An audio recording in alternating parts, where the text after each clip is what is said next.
राजस्थान में अपवाह तंत्र। अपवाह तंत्र में हम सामान्यतः नदियों व झीलों का अध्ययन करते हैं। अध्ययन की दृष्टि से राजस्थान के अपवाह तंत्र को 3 भागों में बांटा जाता है: बंगाल की खाड़ी का अपवाह तंत्र, अरब सागर का अपवाह तंत्र और आंतरिक प्रवाह क्षेत्र। बंगाल की खाड़ी में जल ले जाने वाली नदियाँ 22 से 23% भाग, अरब सागर में जल ले जाने वाली नदियाँ 17 से 18% भाग, आंतरिक प्रवाह क्षेत्र लगभग 60% है। आंतरिक प्रवाह क्षेत्र में नदियाँ और झीलें आती है। राजस्थान भारत के कुल क्षेत्र के 10.41% भाग पर फैला हुआ है, जबकि यहाँ भारत के कुल सतही जल का 1.16% भाग है। राजस्थान में भारतीय कुल भूमिगत जल का 1.7% भाग है। अरावली पर्वत श्रृंखला जल विभाजक रेखा का कार्य करते हुए राजस्थान की नदी अपवाह तंत्र को 2 भागों में बांटती है। पहला है अरावली के पूर्वी भागों की नदियाँ, अर्थात बंगाल की खाड़ी में जल ले जाने वाली नदियाँ। दूसरा है अरावली के दक्षिण व पश्चिम भागों की नदियाँ, अर्थात अरब सागर में जल ले जाने वाली नदियाँ। बंगाल की खाड़ी में जल ले जाने वाली नदियाँ। पहली है चंबल नदी बेसिन। चंबल नदी बेसिन राजस्थान का सबसे बड़ा नदी बेसिन है। इसकी आकृति वृक्षाकार है। यह राजस्थान में सर्वाधिक अवनालिका प्रदान करने वाला नदी बेसिन है। चंबल नदी का प्राचीन नाम चर्मणवती था। चंबल नदी का उपनाम कामधेनु। चंबल नदी का उद्गम स्थल जनापाव की पहाड़ी, महू क्षेत्र, विंध्याचल पर्वत मध्य प्रदेश से होता है। भाव क्षेत्र चंबल नदी के भाव क्षेत्र वाले राज्य मध्य प्रदेश, राजस्थान, उत्तर प्रदेश। अंत में यूपी में इटावा के पास मुरादगंज नामक स्थान पर यमुना में मिल जाती है। राजस्थान के 6 जिलों में चंबल नदी बहती है: चित्तौड़गढ़ की रावतबाटा तहसील, कोटा, बूंदी, सवाई माधोपुर, करौली, धौलपुर। चंबल नदी पूर्ण रूप से राजस्थान के 3 जिलों में बहती है: चित्तौड़, कोटा, बूंदी। चंबल नदी 3 जिलों में राजस्थान और मध्य प्रदेश के बीच प्राकृतिक सीमा बनाते हुए बहती है: सवाई माधोपुर, करौली, धौलपुर। चंबल नदी की विशेषताएं: यह 12 माह बहने वाली नदी है। चंबल नदी की कुल लंबाई 1051 किलोमीटर है। हरिमोहन सक्सेना के अनुसार चंबल नदी की लंबाई 966 किलोमीटर है। पूर्ण रूप से चंबल नदी राजस्थान में 322 किलोमीटर बहती है। चंबल नदी राजस्थान और मध्य प्रदेश के बीच अंतर्राज्यीय सीमा बनाते हुए 252 किलोमीटर बहती है। चंबल नदी की राजस्थान में कुल लंबाई 574 किलोमीटर है। 574 किलोमीटर है। राजस्थान में चंबल नदी का प्रवेश 84गढ़ नामक स्थान पर रावतबाटा तहसील, चित्तौड़गढ़ से होता है। चंबल नदी रावतबाटा क्षेत्र में गहरे गार्ज में बहते हुए सूर्या जलप्रपात का निर्माण करती है। सूर्या जलप्रपात 18 मीटर ऊंचा है। यह राजस्थान का सबसे ऊंचा जलप्रपात है। चंबल नदी में पाए जाने वाले प्रमुख जीव: घड़ियाल, मगरमच्छ, गंगा डॉल्फिन, गांगेसू। चंबल नदी में सर्वाधिक कंदराएं कोटा जिले में हैं।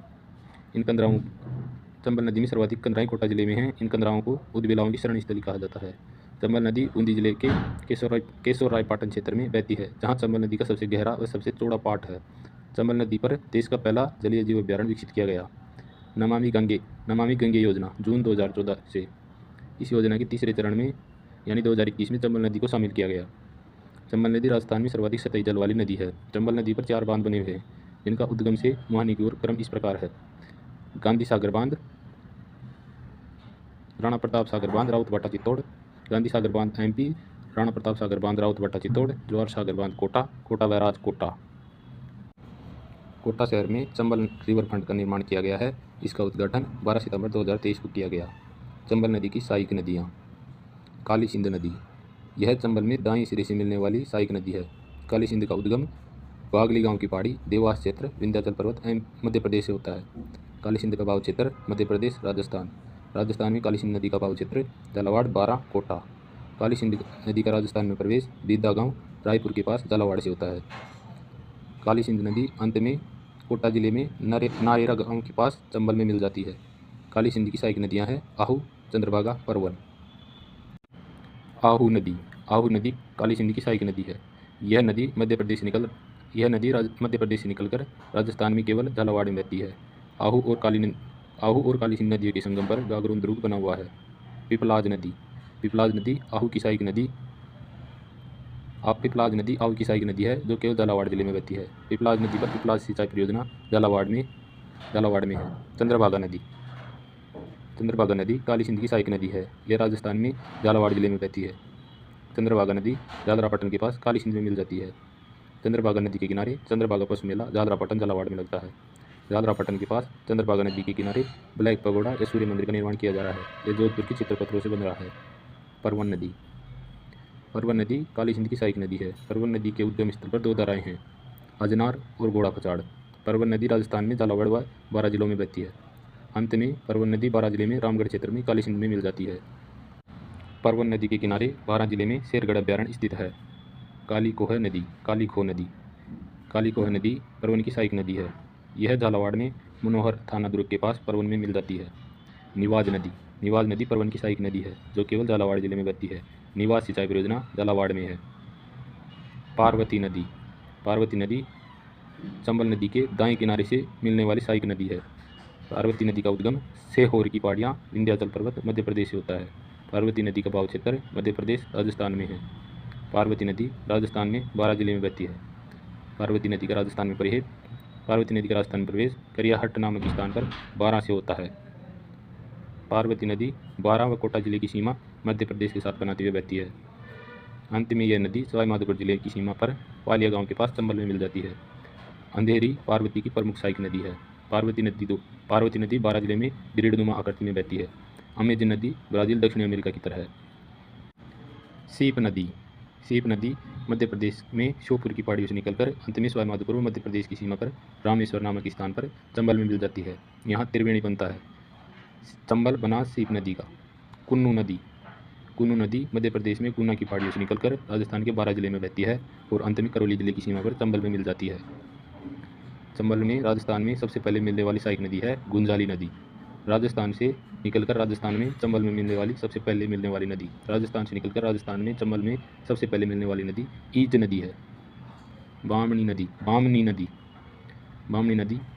नदी चंबल में दाएं सिरे से मिलने वाली सहायक नदी है। बामनी नदी का उद्गम हरिपुरा की पहाड़ियाँ चित्तौड़गढ़ से होता है। बामनी नदी का बहाव क्षेत्र राजस्थान मध्य प्रदेश में है।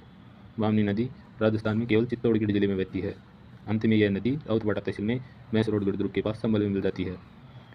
बामनी नदी चित्तौड़ जिले में 2 बार बहती है। राजस्थान में भी यह 2 बार बहती है।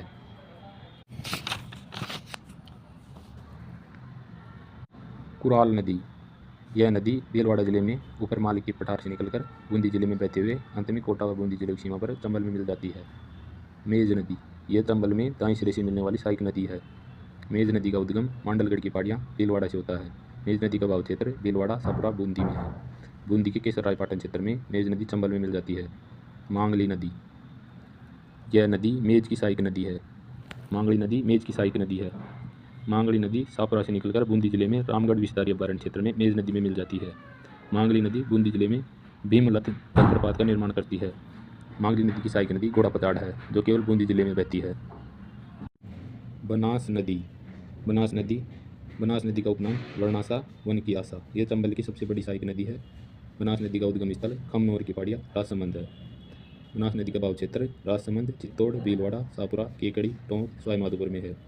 बनास नदी अंत में सवाईमाधोपुर में रामेश्वर नामक स्थान पर चंबल में मिल जाती है। बनास नदी पूर्णतः वर्षा पर आधारित नदी है यानी वर्षाती नदी है। बनास नदी पूर्ण रूप से राजस्थान में बहाव के आधार पर राजस्थान की सबसे बड़ी व सबसे लंबी नदी है। बनास नदी की लंबाई 512 किलोमीटर है।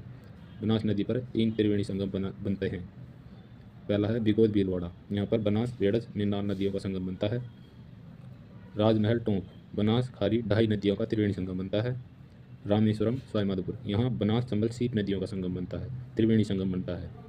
बीसलपुर बांध परियोजना बनास नदी पर टोंक जिले में राज्य की सबसे बड़ी पेयजल परियोजना विकसित की गई है। केकड़ी और टोंक जिले में बनास नदी की आकृति सर्पाकार है। बनास नदी पर्वत क्षेत्र में भूरी मिट्टी पाई जाती है। भूरी मिट्टी को बजरी कहते हैं। आयड़ या बेड़त नदी यह बनास की सहायक नदी है। उद्गम स्थल गोगुंदा की पहाड़ी उदयपुर। आयड़ या बेड़त नदी का बहाव क्षेत्र उदयपुर चित्तौड़ भीलवाड़ा। अंत में भीलवाड़ा में यह नदी बिगोद नामक स्थान पर बनास में मिल जाती है। यहाँ त्रिवेणी बनता है बनास बेड़स मेनाल का।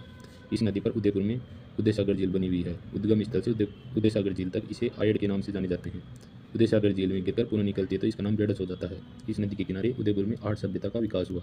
बेड़स व गंभीरी नदियों के संगम पर चित्तौड़ दुर्ग बना हुआ है। बेड़स नदी पर चित्तौड़ में गोसुंडा बांध बना हुआ है। मेनाल नदी यह बनास की सहायक नदी है। उद्गम स्थल है मांडलगढ़ की पहाड़ियाँ भीलवाड़ा। यह नदी 35 से 40 किलोमीटर भीलवाड़ा में बहने के पश्चात अंत में भीलवाड़ा में बिगोद नामक स्थान पर बनास में मिल जाती है और यहाँ त्रिवेणी बनता है बनास बेड़स मेनाल का। यह नदी मेनाल जलप्रपात का निर्माण करती है। कोठारी नदी यह बनास की सहायक नदी है। कोठारी नदी का उद्गम स्थल दिवेर की पहाड़ियाँ राजसमंद। बहाव क्षेत्र राजसमंद और भीलवाड़ा। अंत में यह नदी भीलवाड़ा में मंदराई गांव के पास बनास में मिल जाती है। कोठारी नदी पर भीलवाड़ा में मिर्जा बांध बना हुआ है। इस नदी के किनारे ग्रीन माउंट इको पार्क स्थापित किया गया है। कोठारी नदी के किनारे भीलवाड़ा में बागोर सभ्यता का विकास हुआ। यहाँ से प्राचीनतम पशुपालन के अवशेष मिले हैं। खारी नदी का उद्गम स्थल बिजराल की पहाड़ियाँ, राजसमंद। भाव क्षेत्र राजसमंद, भीलवाड़ा, ब्यावर, केकड़ी और टोंक। अंत में खारी नदी टोंक जिले में राजमहल देवली के पास बनास में मिल जाती है और त्रिवेणी बनता है। बनास खारी ढाई का। खारी नदी पर ब्यावर जिले में नारायण सागर बांध बना हुआ है। ढाई नदी अजमेर जिले के किशनगढ़ की पहाड़ियों के दक्षिण पूर्व से निकलकर अंत में अपना जल राजमहल देवली के पास बनास में मिला देती है। यहाँ त्रिवेणी बनता है। बनास खारी ढाई का। बांडी नदी, यह नदी जयपुर ग्रामीण जिले में सामोद की पहाड़ियों से निकलकर टोंक जिले की सीमा पर सवाईमाधोपुर में बनास में मिल जाती है। ढील नदी, यह नदी टोंक जिले से निकलकर सवाईमाधोपुर में बनास में मिल जाती है। मोरेल नदी, चैनपुरा की पहाड़ियाँ, जयपुर ग्रामीण से उद्गम स्थल। मोरेल नदी का भाव क्षेत्र जयपुर ग्रामीण, दौसा, सवाईमाधोपुर। अंत में सवाईमाधोपुर में खंडार तहसील में बनास नदी में मिल जाती है। मोरेल नदी पर सवाईमाधोपुर में मोरेल बांध बना हुआ है। ढूंढ नदी, यह नदी जयपुर में अतरौल की पहाड़ियों से निकलकर दौसा में मोरेल में मिल जाती है। ढूंढ नदी की सहायक नदी द्रव्यवती नदी है। काली सील नदी, उद्गम स्थल सकोटरा की पहाड़ियाँ, करौली। भाव क्षेत्र करौली और सवाईमाधोपुर। इस नदी के किनारे करौली में कैला देवी का मंदिर बना हुआ है। काली सील नदी के किनारे करौली जिले में कैला देवी का मंदिर बना हुआ है। भाव क्षेत्र करौली और सवाईमाधोपुर। उद्गम सकोटरा की पहाड़ियाँ, करौली। बाणगंगा नदी, उद्गम बाणगंगा नदी, उपनाम अर्जुन की गंगा, ताला नदी, रुंडित नदी। उद्गम स्थल बैराट की पहाड़ियाँ, कोटपुतली बाय रोड। भाव क्षेत्र कोटपुतली बाय रोड, जयपुर ग्रामीण, दौसा, भरतपुर। यहाँ बहने के पश्चात यह नदी उत्तर प्रदेश में मथुरा जिले में बहते हुए अंत में फतेहाबाद के पास यमुना में मिल जाती है। बाणगंगा नदी के किनारे बैराट सभ्यता का विकास हुआ। बाणगंगा नदी पर जयपुर ग्रामीण में रामगढ़ बांध बना हुआ है। बाणगंगा नदी पर भरतपुर जिले में अजान बांध बना हुआ है। वर्तमान में इस नदी की राजस्थान में लंबाई 240 किलोमीटर है। वर्तमान में बाणगंगा नदी रुंडित नदी हो गई है, जो आंतरिक प्रवाह क्षेत्र के अंतर्गत आती है। गंभीर नदी का उद्गम स्थल हुरडा की पहाड़ियाँ, करौली। भाव क्षेत्र राजस्थान और उत्तर प्रदेश। अंत में यह नदी उत्तर प्रदेश में मैनपुरी के पास यमुना में मिल जाती है। राजस्थान। भाव क्षेत्र करौली, भरतपुर, धौलपुर। यह नदी राजस्थान में 2 बार बहती है। इस नदी पर करौली जिले में राज्य का सबसे बड़ा मिट्टी से बना बांध पांचना बांध बना हुआ है। यहाँ पर 5 नदियों का विलय होता है। पांचना बांध में 5 नदियों का विलय होता है। आटा, माची, भद्रावती, बरखेड़ा, भैंसावट। गंभीर नदी की लंबाई 230 किलोमीटर है। पार्वती सेकंड गंभीर की सहायक नदी है। अरब सागर में गिरने वाली नदियाँ। अरब सागर में जल ले जाने वाली नदियाँ। पहली है माही नदी। माही नदी के उपनाम कांठल की गंगा, वागड़ की गंगा, दक्षिण राजस्थान की स्वर्ण रेखा, आदिवासियों की जीवन रेखा। माही नदी का उद्गम स्थल मेहंद झील, विंध्याचल पर्वत, अमरोह क्षेत्र, मध्य प्रदेश। माही नदी का भाव क्षेत्र राजस्थान, मध्य प्रदेश, गुजरात। अंत में यह नदी अपना जल खंभात की खाड़ी अरब सागर में ले जाती है। राजस्थान में माही नदी का भाव क्षेत्र 3 जिलों में है, बांसवाड़ा, प्रतापगढ़, डूंगरपुर। राजस्थान में माही नदी का प्रवेश खानदुगांव, बांसवाड़ा से होता है। माही नदी की कुल लंबाई 576 किलोमीटर है। राजस्थान में माही नदी की लंबाई 171 किलोमीटर है। माही नदी की विशेषताएं। 12 महीना बहने वाली नदी। माही नदी पर बेणेश्वर धाम में त्रिवेणी संगम बनता है। त्रिवेणी संगम माई, सोम, जाखम नदियों पर बनता है। बेणेश्वर धाम नौटापुरा गांव, डूंगरपुर में है। इसे आदिवासियों को कुंभी कहते हैं। यह भील जनजाति का पवित्र तीर्थ स्थल है। यहाँ प्रतिवर्ष माघ पूर्णिमा को मेला भरता है। माही नदी के किनारे डूंगरपुर में गलियाकोट बसा हुआ है। गलियाकोट, डूंगरपुर। यहाँ दाऊदी बोहरा संप्रदाय की प्रधान पीठ है। गलियाकोट रमकड़ा उद्योग के लिए प्रसिद्ध है। रमकड़ा उद्योग दिया पत्र से मूर्तियाँ, खिलौने व सजावटी का सामान बनाना। माही नदी बहुउद्देश्य परियोजना में 3 बांध बने हुए हैं। माही बजाज सागर बांध बांसवाड़ा में, कागदीपी का बांध, यही माही बजाज सागर बांध के किनारे बना हुआ है। कडाना बांध महीसागर, गुजरात। जाखम नदी, यह माही की सहायक नदी है। उद्गम स्थल भरवर माता की पहाड़ियाँ, छोटी सादड़ी तहसील, प्रतापगढ़ से। जाखम नदी का भाव क्षेत्र प्रतापगढ़, सलूम्बर, डूंगरपुर में नवाटापुरा में माही नदी में मिल जाती है। जाखम बांध, जाखम नदी पर प्रतापगढ़ जिले में जाखम बांध बना हुआ है। सीता माता अभ्यारण्य क्षेत्र में बना हुआ है जाखम बांध। ये राज्य का सबसे ऊंचा बांध है। 81 मीटर ऊंचा बांध है जाखम बांध। सोम नदी का उद्गम स्थल बीठामेड़ा की पहाड़ियाँ, ऋषभदेव क्षेत्र, उदयपुर। भाव क्षेत्र उदयपुर, डूंगरपुर में बेणेश्वर धाम में मिलने के से पहले लगभग 1 किलोमीटर पहले सोम और जाखम नदी आपस में मिल जाती है। इस नदी पर उदयपुर जिले में सोम कागर पिकअप बांध बना हुआ है। इस नदी पर डूंगरपुर जिले में सोम, अम्बा, कमला सिंचाई परियोजना स्थित है। मोरेन, अनास, एरण, ईरू, एराव, चाप आदि नदियाँ भी माही की सहायक नदी है। मोरेन, अनास, एरण, ईरू, एराव, चाप आदि माही की सहायक नदियाँ हैं। लूणी नदी बेसिन। लूणी नदी बेसिन पश्चिमी राजस्थान का सबसे बड़ा नदी बेसिन है। लूणी नदी को मारवाड़ की गंगा कहते हैं। कालिदास ने लूणी नदी को अंतःसलीला नदी कहा है। लूणी नदी का उद्गम स्थल नागपाड़ अजमेर। लूणी नदी का निर्माण दो धाराओं से होता है, साबरमती और सरस्वती। साबरमती और सरस्वती दो धारा मिलकर लूणी नदी का निर्माण करती है।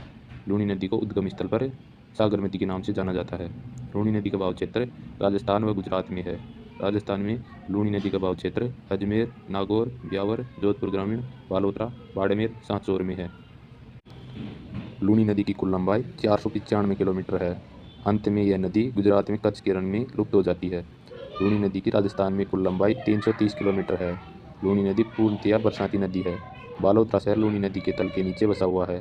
जब नागपाड़ पर भारी वर्षा होती है तो बाढ़ बालोतरा में आती है। बालोतरा के आसपास की मिट्टी लवणीय है, जिस कारण बालोतरा में इस नदी का जल खारा हो जाता है। उद्गम स्थल से बालोतरा तक यह नदी मीठी होती है, इसके बाद खारी हो जाती है। लूणी नदी को आधी मीठी आधी खारी नदी भी कहते हैं। आधी मीठी आधी खारी नदी भी कहते हैं। लूणी नदी की सहायक नदियों में जोजरी एकमात्र ऐसी नदी है जिसका उद्गम स्थल अरावली की पहाड़ियाँ नहीं है और वह लूणी नदी के दाईं सिरे से मिलती है। जोजरी या जोजड़ी नदी उद्गम स्थल पोंडुलगांव नागौर, बहाव क्षेत्र नागौर और जोधपुर ग्रामीण। अंत में यह नदी जोधपुर में पिचियाक बांध के पास लूणी नदी में मिल जाती है। लूणी नदी में सबसे पहले मिलने वाली सहायक नदी गुहिया नदी है, जो ब्यावर से निकलती है। बांडी नदी का उद्गम स्थल हेमावास गांव की पहाड़ियाँ पाली है। यह नदी पाली जिले में बहते हुए ब्यावर जिले में चली जाती है और अंततः ब्यावर व जोधपुर जिले की सीमा पर लूणी नदी में मिल जाती है। बांडी नदी पर पाली जिले में हेमावास बांध बना हुआ है। बांडी और लूणी नदियों में प्रदूषण का कारण रंगाई छपाई उद्योग या कपड़ा उद्योग है। जवाई नदी यह नदी लूणी की सबसे बड़ी सहायक नदी है। जवाई नदी का उद्गम स्थल गोरिया गांव की पहाड़ी पाली है। जवाई नदी का बहाव क्षेत्र पाली, जालोर, बालोतरा में है। बालोतरा में समदड़ी के पास लूणी नदी में मिल जाती है। जवाई नदी पर पाली जिले में जवाई बांध बना हुआ है। जवाई बांध को मारवाड़ का अमृत सरोवर भी कहते हैं। जवाई बांध में उदयपुर जिले की सेई नदी से सेई नदी जल सुरंग परियोजना द्वारा जलापूर्ति की जा रही है। सुकड़ी नदी का उद्गम स्थल देशसूरी के नाल क्षेत्र पाली है। सुकड़ी का बहाव क्षेत्र पाली, जालोर, बालोतरा है। सुकड़ी नदी पर जालोर में बाकली बांध बना हुआ है। मथाई नदी सुकड़ी की सहायक नदी है। मथाई नदी के किनारे पाली में रणकपुर के जैन मंदिर बने हुए हैं। सागी नदी यह नदी जसवंतपुरा की पहाड़ियाँ जालोर से निकलकर सांचौर में बहते हुए अंत में बाड़मेर में गांधव गांव के पास लूणी नदी में मिल जाती है। खारी नदी यह नदी शेरगांव की पहाड़ियाँ सिरोही जिले से निकलकर सांचौर जिले के नेड़ क्षेत्र में लूणी में मिल जाती है। लीलड़ी व मीठड़ी ये दोनों नदी भी लूणी की सहायक नदियाँ हैं। साबरमती नदी उद्गम स्थल झाड़ोल तहसील की पहाड़ियाँ उदयपुर, बहाव क्षेत्र राजस्थान और गुजरात में। राजस्थान में बहाव क्षेत्र केवल उदयपुर में है। राजस्थान में केवल 40 या 45 किलोमीटर बहती है। साबरमती की कुल लंबाई 416 किलोमीटर है। यह नदी अंत में अपना जल खंभात की खाड़ी अरब सागर में ले जाती है। यह नदी मुख्य रूप से गुजरात की नदी है। साबरमती नदी के किनारे गांधी जी का साबरमती आश्रम अहमदाबाद शहर और गुजरात की राजधानी गांधीनगर स्थित है। साबरमती नदी बरसाती नदी है। साबरमती नदी की सहायक नदियाँ हैं हथीमती, वाकल, मानसी, सेई, मेसवा। हथीमती। मानसी वाकल नदियों को उदयपुर जिले में फुलवारी केनाल क्षेत्र में नदी जल सुरंग परियोजना के माध्यम से आपस में जोड़ दिया गया है। मानसी वाकल जल सुरंग परियोजना यह पेयजल परियोजना है।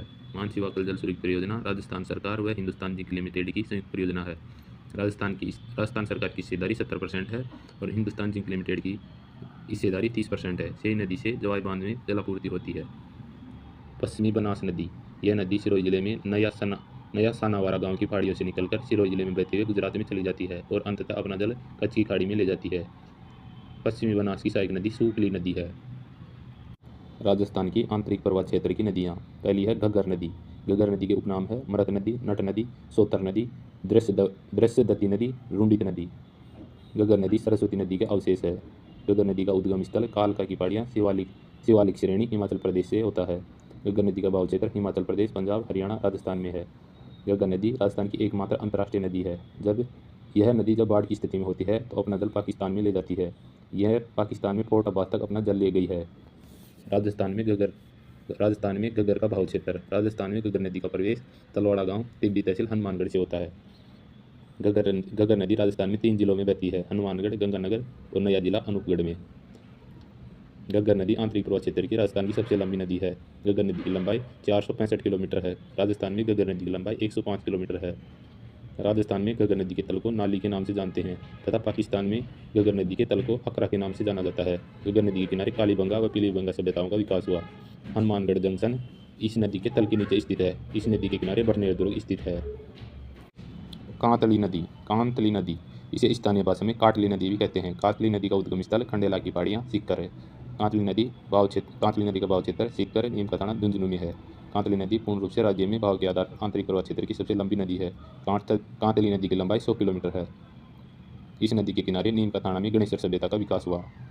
कांतली नदी के किनारे खेतड़ी नीम का थाना में सुनारी सभ्यता का विकास हुआ। कांतली नदी पर उदयपुरवाटी में कोट या सरजू सागर बांध बना हुआ है। कांतली नदी पर खेतड़ी में अजीत सागर बांध बना हुआ है। कांकनी या मसूरदी नदी, काकनी या मसूरदी नदी उद्गम स्थल कोठारी गांव जैसलमेर। भाव क्षेत्र यह नदी 18 से 20 किलोमीटर बहने के पश्चात भुज नामक रण में गिर जाती है। यह आंतरिक प्रवाह क्षेत्र की सबसे छोटी नदी है। कांकनी नदी आंतरिक प्रवाह क्षेत्र की सबसे छोटी नदी है। सांभर झील में गिरने वाली नदियाँ मेंथा या मेंढा, मेंथा, खंडेला, रूपनगढ़, खारी, खंडेला, मेंथा, रूपनगढ़। मेंथा या मेंढा नदी, यह नदी जयपुर ग्रामीण में मनोहरपुरा की पहाड़ियों से निकलकर अपना जल सांभर झील में ले जाती है। खंडेला नदी, यह नदी सीकर जिले में खंडेला की पहाड़ियों से निकलकर अपना जल सांभर झील में ले जाती है। रूपनगढ़ नदी, यह नदी अजमेर जिले में किशनगढ़ की क्षेत्र की पहाड़ियों से निकलकर अपना जल सांभर झील में ले जाती है। खारी नदी दूधू से निकलकर अपना जल सांभर झील में ले जाती है। साबी नदी उद्गम स्थल सेवरी की पहाड़ियाँ जयपुर ग्रामीण। साबी नदी का भाव क्षेत्र जयपुर ग्रामीण, कोटपुतली बैरोड, खैरतल तिजारा में है। यहाँ बहने के पश्चात यह नदी हरियाणा में चली जाती है और गुरुग्राम के पास पटौदी नामक स्थान पर लुप्त हो जाती है। साबी नदी के किनारे कोटपुतली बैरोड जिले में जोधपुरा सभ्यता का विकास हुआ। रूपारेल नदी उद्गम स्थल उदयनाथ की पहाड़ियाँ अलवर। भाव क्षेत्र अलवर और भरतपुर। रूपारेल नदी पर भरतपुर में मोती झील बनी हुई है। रूपारेल नदी पर भरतपुर में मोती झील बनी हुई है। राजस्थान की प्रमुख झीलें निर्माण के आधार पर, एक कृत्रिम, एक प्राकृतिक। जल के स्वभाव के आधार पर, एक है मीठे पानी की झीलें, दूसरी खारे पानी की झीलें। मीठी पानी की झीलें, पहली है जयसमंद झील। जयसमंद झील सलूम्बर जिले में है। जयसमंद झील के निर्माता महाराणा जयसिंह थे। जयसमंद झील का निर्माण कार्य 1685 से 1691 के मध्य महाराणा जयसिंह द्वारा करवाया गया। इस झील का निर्माण गोमती नदी पर बांध बनाकर करवाया गया। इस झील का निर्माण डेबर दर्रे में बांध बनाकर किया गया, इसलिए इसे डेबर झील भी कहते हैं। इस झील के किनारे आइसलैंड रिसोर्ट है। जयसमंद झील के किनारे रूठी रानी के महल बने हुए हैं। इस झील में कुल 7 टापू हैं। सबसे बड़ा टापू वाबा का भागड़ा, सबसे छोटा टापू प्यारी है। इस झील के किनारे शिकार खेलने की ओदिया बनी हुई है। इसे जयसमंद झील को जलचरों की बस्ती कहते हैं। इस झील में जयसमंद झील से सिंचाई हेतु 2 नहरें निकाली गई है। पहली है श्यामपुरा नहर, दूसरी है भाट नहर। पिछोला झील उदयपुर शहर में स्थित है। पिछोला झील के निर्माता राणा लाखे के काल में एक चिड़ीमार बंजारी द्वारा अपने बैल की याद में पिछोला झील का निर्माण करवाया गया। राणा लाखा के काल में एक चिड़ीमार बंजारी द्वारा अपने बैल की याद में पिछोला झील का निर्माण करवाया गया। यह झील उदयपुर के राजमहलों के पीछे स्थित होने के कारण समय समय पर मेवाड़ महाराणाओं ने इसका जीर्णोद्धार करवाया। इस झील में जग मंदिर व जग निवास 2 जलमहल बने हुए हैं, जो वर्तमान में लेक पैलेस हेरिटेज होटल के रूप में चल रहे हैं। पिछोला झील के किनारे पहाड़ी पर मनसापूर्णा करणी माता का मंदिर बना हुआ है। इस मंदिर में जाने के लिए 2008 में राज्य का दूसरा रोपवे शुरू किया गया। पिछोला झील के किनारे चामुंडा माता का मंदिर है। पिछोला झील के किनारे नटनी का चबूतरा बना हुआ है। पिछोला झील में सासाराम में बुजड़ा नदियों का जल आता है। 1997 में इस झील में देश की पहली सौर ऊर्जा चालित नाव चलाई गई। फतेह सागर झील उदयपुर शहर में स्थित है। फतेह सागर झील का निर्माण प्रारंभिक निर्माता महाराजा जयसिंह थे। प्रारंभिक निर्माण देवली गांव में करवाया गया, इसलिए इसे देवली झील भी कहते हैं। वर्तमान स्वरूप के निर्माता महाराणा फतेह सिंह थे। महाराणा फतेह सिंह ने फतेह सागर झील का निर्माण 1888 में वर्तमान स्वरूप दिया। फतेह सागर झील की नींव का पत्थर ड्यूक ऑफ कनौट के हाथ रखवाया गया, इसलिए इसे कनौट बांध भी कहते हैं। इस झील के बीचों बीच स्थित टापू पर नेहरू गार्डन विकसित किया गया है। इस झील के किनारे सहेलियों की बाड़ी स्थित है। फतेह सागर झील के किनारे सौर वेधशाला स्थापित की गई थी। इस झील से उदयपुर शहर को जलापूर्ति होती है। फतेह सागर व पिछोला झील को जोड़ने वाली झील स्वरूप सागर झील है। स्वरूप सागर झील उदयपुर में स्थित है। स्वरूप सागर झील के निर्माता महाराणा स्वरूप सिंह थे। स्वरूप सागर झील का निर्माण 1857 में करवाया गया। उदय सागर झील उदयपुर में निर्माण कार्य महाराणा उदय सिंह ने करवाया। 1559 में महाराणा उदय सिंह ने आयड नदी पर बांध बनाकर इस झील का निर्माण करवाया। आयड नदी इस झील में गिरकर पुनः निकलती है तो उसका नाम बेड़च हो जाता है। राजसमंद झील कांकरौली के पास राजसमंद जिले में स्थित है। कांकरौली रेलवे स्टेशन के पास राजसमंद जिले में स्थित है। राजसमंद झील का निर्माण महाराणा राज सिंह ने करवाया। राजसमंद झील का निर्माण कार्य 1662 में शुरू किया। इस झील का निर्माण कार्य अकाल रात कार्यों के तहत किया गया। इस झील के उत्तरी किनारे को नौचौकी की पाल के नाम से जानते हैं। इस झील के उत्तरी किनारे पर राज प्रशस्ति की रचना की गई। राज प्रशस्ति के रचयिता रणछोड़ भट्ट तेलंग थे। इसका निर्माण कार्य राज प्रशस्ति का निर्माता महाराणा राज सिंह थे। यह प्रशस्ति 25 काले रंग के पत्थरों पे लिखी हुई है। इस प्रशस्ति की भाषा संस्कृत है। यह विश्व की सबसे बड़ी शिलालेख प्रशस्ति है। राजसमंद झील के किनारे घेवर माता का मंदिर बना हुआ है, जो बिना पति की सती हुई थी। इस झील को उत्तर भारत की सबसे बड़ी टूरिज्म वाटर स्पोर्ट हब के रूप में विकसित किया जा रहा है। आना सागर झील अजमेर। आना सागर झील के निर्माता अणोराज चौहान थे। निर्माण कार्य 1137 में करवाया। जनश्रुति के अनुसार इस स्थान पर अणोराज की सेना ने तुर्क सेना का नरसंहार किया। इस स्थान को पवित्र करने के लिए इस झील का निर्माण करवाया। तुर्कों से रक्त रंजित धरती को साफ करवाकर अणोराज जी ने आना सागर झील का निर्माण करवाया।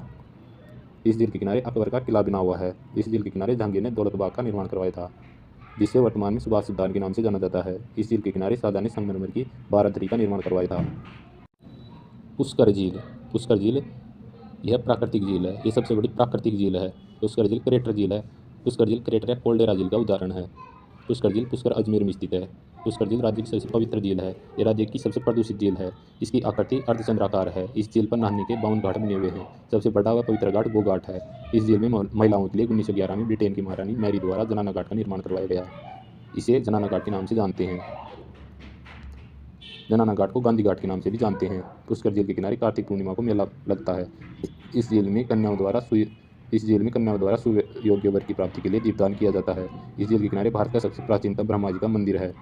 ब्रह्मा जी के मंदिर से कुछ दूरी पर रत्नागिरी पहाड़ी पर सावित्री जी का मंदिर बना हुआ है। सावित्री जी के मंदिर में जाने के लिए 2016 में राज्य का तीसरा रोप भी शुरू किया। इस झील के किनारे बैठकर वेद व्यास जी ने वेदों को लिखवाया था। महाभारत की रचना भी यहीं की गई थी। इस झील के किनारे वराह मंदिर बने हुए हैं। पुष्कर में भृतरी जी की गुफाएं स्थित है। फौई सागर झील अजमेर में स्थित है। निर्माण कार्य 1891 से 1892 के मध्य। फौई सागर झील के निर्माण का उद्देश्य अकाल रात कार्यों के तहत लोगों को रोजगार देने के लिए। इस झील का निर्माण अंग्रेज अधिकारी सर फौई के दिशा निर्देशन में हुआ था। नक्की झील माउंट आबू सिरोही में स्थित है। ये प्राकृतिक झील है। ये कोल्डेरा या क्रेटर झील का उदाहरण है। जनश्रुति के अनुसार इस झील का निर्माण देवताओं द्वारा अपने नाखूनों को खोदकर किया था। नक्की झील राज्य की सबसे ऊंची 1200 मीटर और सबसे गहरी 25 मीटर है। सबसे ऊंची झील ऊंचाई 1200 मीटर और सबसे गहरी झील गहराई 25 मीटर।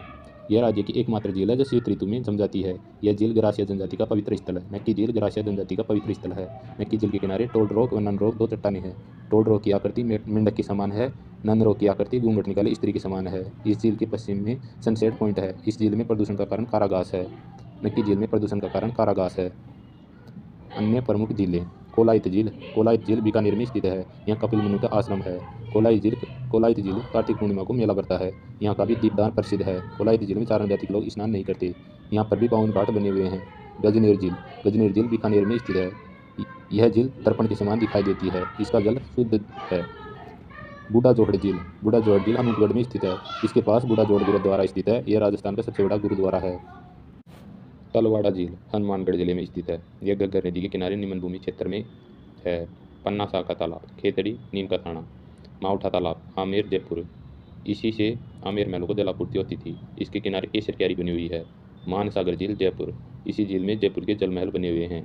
गलता झील जयपुर, इसे मंकी वैली के नाम से भी जानते हैं।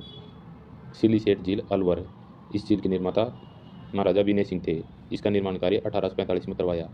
इस झील के किनारे शाही लॉज का निर्माण करवाया। वर्तमान में यह है लेक पैलेस होटल के रूप में संचालित है। सिलीसेट झील को राजस्थान का नंदनकानन कहते हैं। नंदनकानन झील ओडिशा में है। मोती झील भरतपुर, इस झील से भरतपुर दुर्ग की खाई में जलापूर्ति करने के लिए सुजानगंगा नहर निकाली गई है। रामसागर झील धौलपुर में।